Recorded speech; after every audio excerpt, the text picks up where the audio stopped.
Okay, video on how to set up a server in rFactor2, create the mod package and enable the server to download missing content to people's drives. So first thing to do, I'm on my server machine here through TeamViewer. I've just installed rFactor2 as normal. You can install it as a standalone for the dedicated, but I've just done it this way because I find it so much easier. So first things first, I'm just going to, I don't have Steam running at the moment because you don't need it running when you're running the dedicated, but I'll fire up Steam. Okay, first thing I'm going to do, basically I'm subscribed to all the tracks in Cars and Tracks. If I just want to check there's no updates, and obviously to do that just launch rFactor2 and it will check back with the workshop. Well, so there's no updates because it hasn't put it in.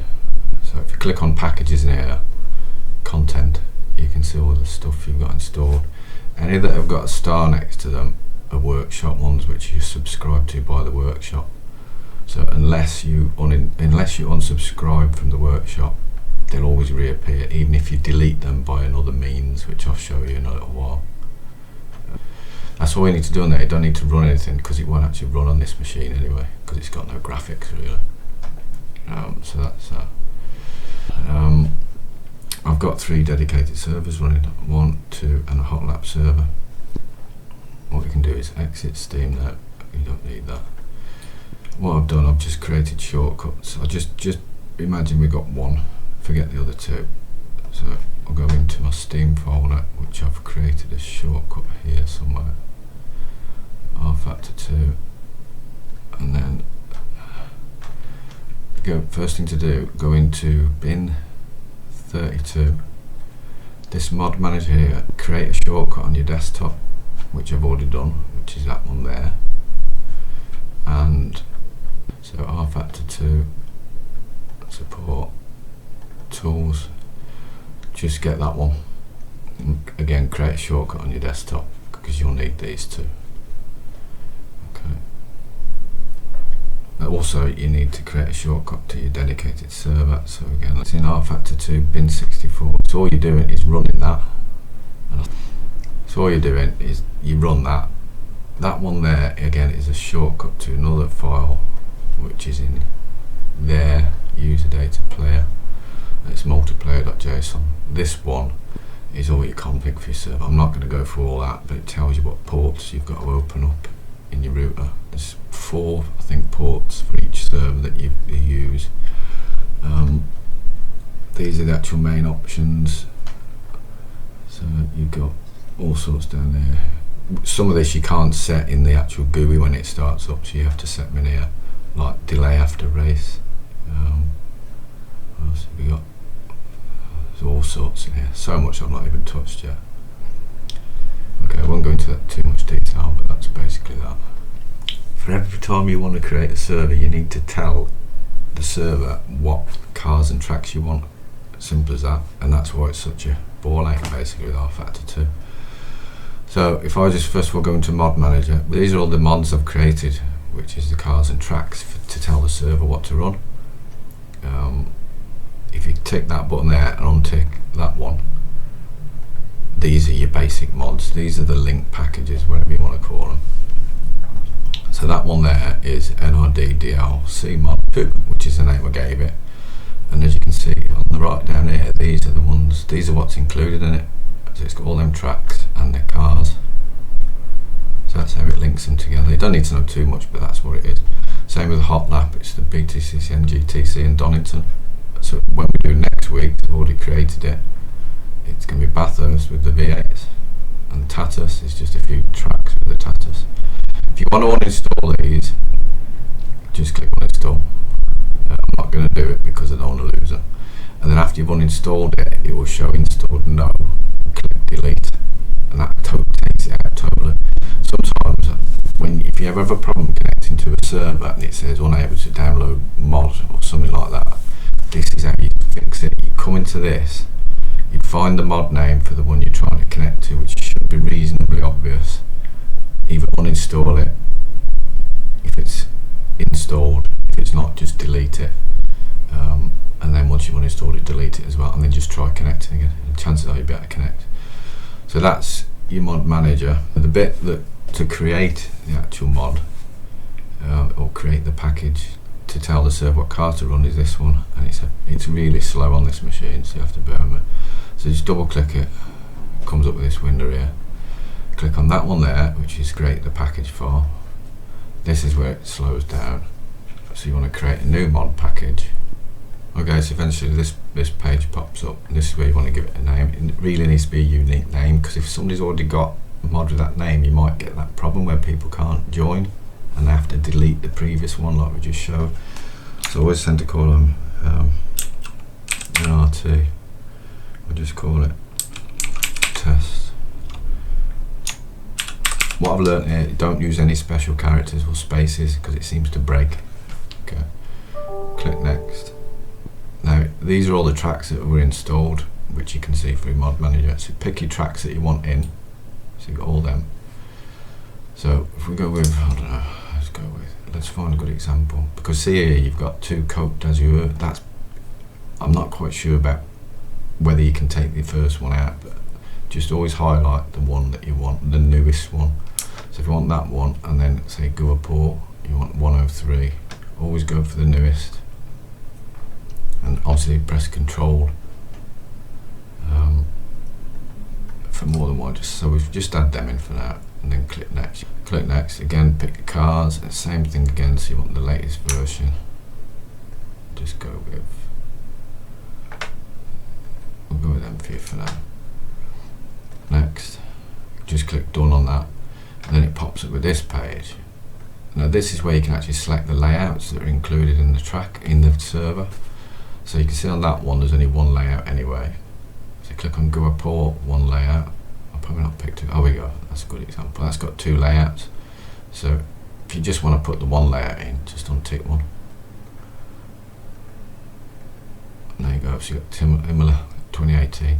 Cars, I never really touched them because that just includes all the cars. So you got all of them, all of them, and all of them. And then that's pretty much it. Click package.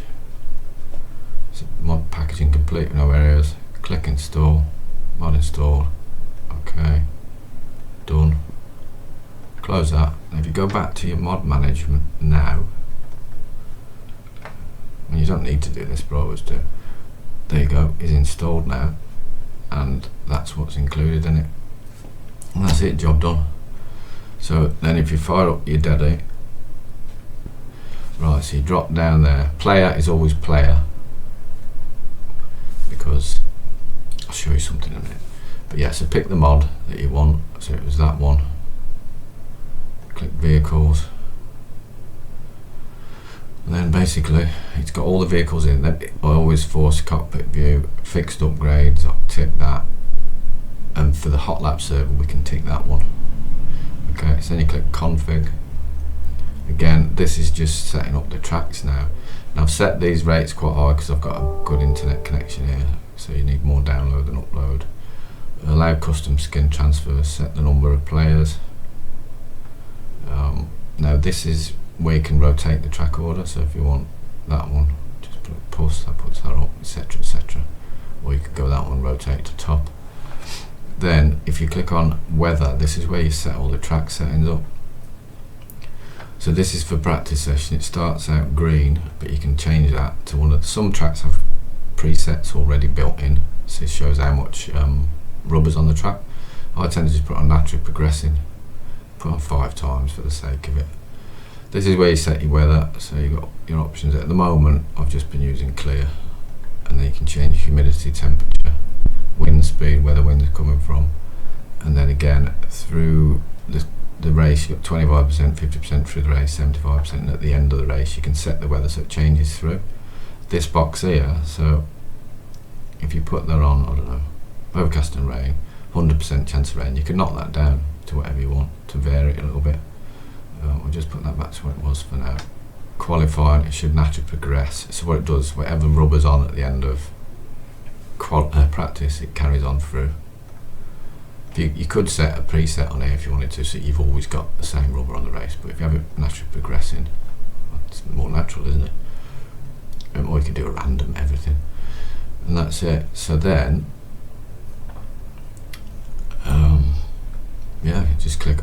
options. Now you're onto the main screen. So this is where you can actually change the name of the server. You can change it in that JSON file, but this you can do it here. So just get that test. Flag rows tend to go black only because if you have full, it seems to do weird things with safety cars. Fuel usage, these are all self-explanatory. Warm-up time, you can skip some of these sessions if you want. Number of laps, you can have a race, etc. There's all sorts you can do here. Formation, I tend to go with standing, but anyway. Traction control, my understanding of these, 0 is off. You'd need to check on some of these. These are obviously the levels of assist that you're allowed to have. So the only one I've got ticked is auto clutch. Damage multiplier at the moment I've got on 0. AI strength is on 90. So if you end up adding AI into the server, that's what they're at. Minimum number of AI. So whenever the server starts, if you've got on 5, there'll always be 5 AI in it. Maximum number is the amount of AI that can be added. Weather type, that goes back to what we just set. So you could just change that to sunny, but I think that will override whatever you put in before, so just leave it on that. Race start time, 3 o'clock, 5 times scale. What I seem to think happens, if your race starts at 3, then your quali and your practice will start before that, related to that start time. So if you've got 30 minutes quali, the quali will start at 2:30, but you can't set that. Although you can, I believe, from memory, change stuff in your settings if you really wanted to. Maybe when you get into leagues and doing stuff like that. And that's it, then click load track. There you go, it's up and running. So what you can do next, you'll see people appear as they come in. You can edit grids, you can add AI, just add one in, there you go. Or you can boot him, ban him, whatever. If you want to go on to another track, you can either click that button, next race, and start weekend, or you can go to options and say you want to, come on lads, let's move to the next track. Just get that one, rotate to top, check your weather settings, it should be the same as the other one, and then click options again, load track, and it should go onto that track we've just rotated to the top with any luck. There you go. Occasionally I've had it where I've put cars and tracks into the mod using obviously the mod manager, and then I've come to launch it and it's just crashed. It starts up and then it just closes down. I think it must be some of the tracks, so it's a matter of trying out to work out which track don't work and start again, which is a pain when you've added 30 tracks in or whatever and then you realise it don't work. So that's it basically. The other servers, basically, to run more than one server, all you do, it's really simple to set up. I'll go back to my rFactor2 folder. When you first do it, it creates a player folder. So if you go into that player folder, these are all the files for that player, and there's your multiplayer JSON, which is the server settings. What you have to do is just copy that folder, paste it,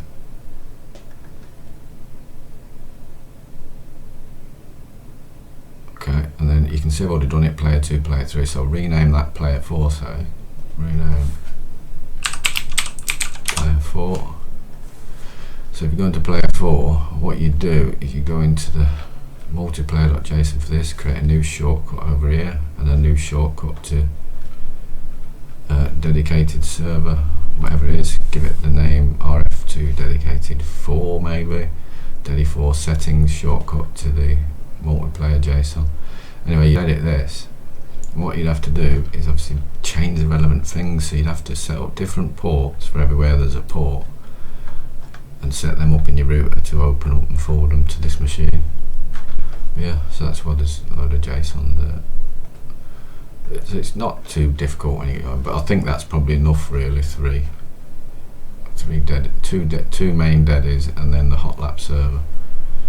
And that should be about it. I think that's covered everything. I'll just turn that one off for now. To enable people to auto download tracks, it's a bit of a pain. I can probably change this somehow, but if I go back to this dedi settings, multiplayer JSON, somewhere in here there's an option to download, and you think I'm going to find it now. So enable auto downloads. I've put that to true. Enable auto downloads, whether to allow clients to auto download files and messages. So if somebody hasn't got the track, they should be able to download it from my server. Now what I found was, here is the server document route. So basically this is where your package files need to be stored for that to work. It took a bit of messing about to work this out. So what it meant was, basically, you can probably change that path, but I didn't bother, because when you use Steam to do your subscriptions, what it does, let me go back to my rFactor2 folder. Normally in rFactor2 it's looking for the packages, which are the downloads from Steam Workshop, to be in this folder here. Normally that's empty though, because Steam Workshop doesn't download them to there, which is a pain. So if we go back up a couple, go into, where is it, Steam Apps, Workshop, Content. That number there is basically the game number for rFactor2. So if we go into that one, you'll see loads of subfolders. Whenever you get an update through Steam Workshop for a track, what it does, it creates a new folder in here.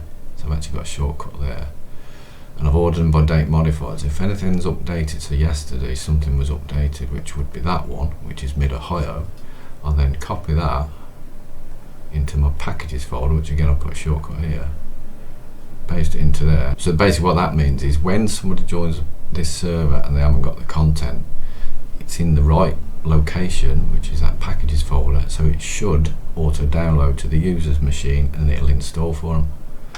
It's just a bit of extra admin work on here. I think it's just the way Steam Workshop works. The rFactor2 Analyser program, I'll show you that as well. I've set this all up and I can't remember how to do it. What you got to do literally is fire that up. It opens up a few command prompts and eventually you get to this screen. It's all set up now, so I just put the public IP of this machine, put my password in there to access the site, press start server, and that's it. It'll open up a page now just to confirm it's working. And what that does, there you go, that's all the results, and that's what's running that in the background. So I just leave that running all the time, don't need to do anything with that. So you can close that, just minimize that one and that. That's where that's being generated from that. And it just keeps all the results and it just pulls them out the results files on all three servers. Let's fire them up. So dedicated one. Alright, what did I have in there? I think it was that one before. Let's go with that. All cars that we got in that new content should be available in there. Yeah, it's a bit of a mixed bag, but it gives people a chance to try. The config, they're all in there. 24 hours demands. These are all the new tracks that we got in the packs. Same settings there. What it does, it should remember your settings each time you load that particular mod. Weather, yeah, natural progressive, blah blah blah. So just cancel that. 18 on that one. Again, the sound is just public DLC test, if we can leave it like that. 60 minutes practice, 20 minutes quality. No walk, actually we'll put a warm up on, we'll just put 2 minutes so people got time to get the loo or whatever, because you can always vote through it. Let's pop the AI up a bit. Let's put 195.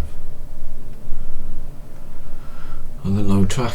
Sometimes some tracks take longer to load. Nürburgring, as you probably noticed, takes forever. So while that's running there, I just shove him up there. Let's do number 2. Now you'll notice the difference here. Subtle difference.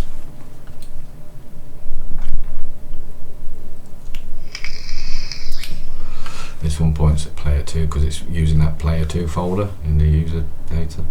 So that's the Tatus one. Again, they're all in. It's just remembered everything. Let's check the weather on that one. That's progressing, yeah. See, I only included the silver when I created the mod. Remember, there was different layouts. I only included the GT layout. That's why it's only showing it there. If the others were there, you could have had them all in. But there you go. Options. Don't need to do anything else. I think that's just remembered it from last time. load track, and away he goes.